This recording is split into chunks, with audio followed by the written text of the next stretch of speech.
Lá no livro de Atos, capítulo de número 12, a palavra de Deus diz assim, que Pedro foi preso por causa da perseguição de Herodes. E Pedro, quando estava na cadeia, a Bíblia diz assim que a igreja se uniu em oração fervorosa para que Deus libertasse Pedro daquela prisão injusta. A Bíblia diz assim que um anjo entrou dentro da cadeia em sinal de resposta à oração do povo de Deus. O anjo entrou dentro da cadeia, tirou as correntes dos pés de Pedro e bateu no seu ombro e disse: varão, você está liberto, pode sair da cadeia. Pedro achou que estava tendo uma visão porque estava dormindo e acordou desesperado.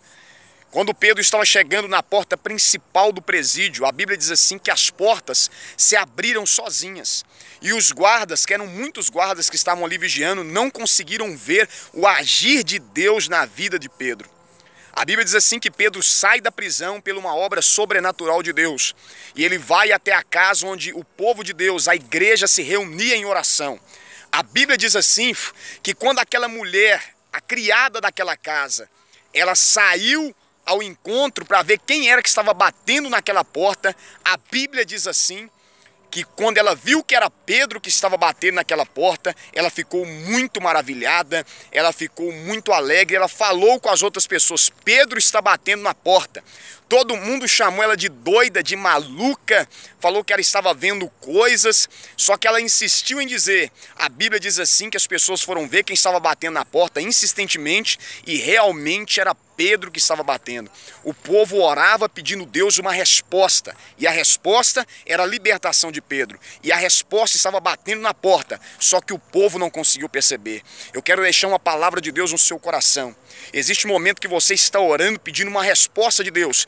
Pedro era a resposta da igreja, estava batendo na porta da igreja e a igreja não tinha aberto os seus olhos espirituais para ver a resposta de Deus. Tem orações que você já fez na sua vida, que às vezes a resposta já bateu na porta da sua casa, na porta do seu coração, e você ainda não abriu os seus olhos espirituais para saber que Deus já te respondeu, que Deus já te deu a direção, que os seus olhos espirituais iam ser abertos pelo Senhor, para que você veja que a sua oração já teve resposta no nome de Jesus. E assim como aconteceu com Pedro, quando Pedro ele pisou perto da porta e a porta se abriu sozinha, quando você crê e tem os olhos espirituais abertos, quando você pisa, a porta é aberta pela presença de Deus. Que Deus abençoe sua vida em nome de Jesus.